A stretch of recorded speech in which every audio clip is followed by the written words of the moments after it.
3 दिवसापासून जे पेपरमध्ये व सोशल मीडियाच्या माध्यमातून माझ्यावर जे पशु संरक्षण कायदा अंतर्गत जो कथित गुन्हा दाखल झालेला आहे, त्या कथित गुन्ह्याचा मी आज खुलासा द्यायला तुमच्या समोर आलेलो आहो. या कथित गुन्ह्याशी माझा काही संबंध नाही. हे सगळ्यांना माहीत आहे. माझा मूळ धंदा हे इलेक्ट्रिकल कॉन्ट्रॅक्टरशिप आहे आणि मी वसमतचा उपनगराधीश म्हणून सामाजिक कार्य करत आहो. त्या कामाच्या व्यापामुळे मला सुद्धा वेळ भेटत नाही.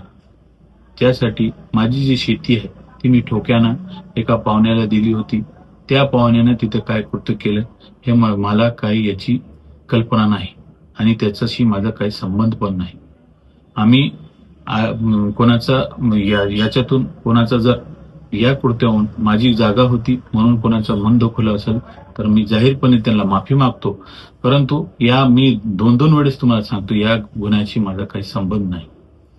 तरीही जेव्हा मला माहीत झालं हे गुन्हा दाखल झाला, मी स्वतःहून माझे जे कागदपत्र होते ते आणून पोलीस स्टेशनमध्ये गेलो.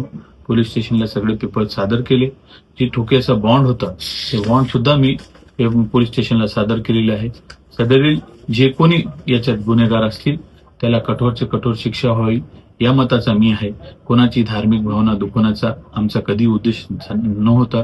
कारण माझा धर्म शिकवते की स्वतःचे धर्माचा अभिमान बाळगा आणि दुसऱ्याच्या धर्माचा आदर करा. त्या मताचे आम्ही आहोत.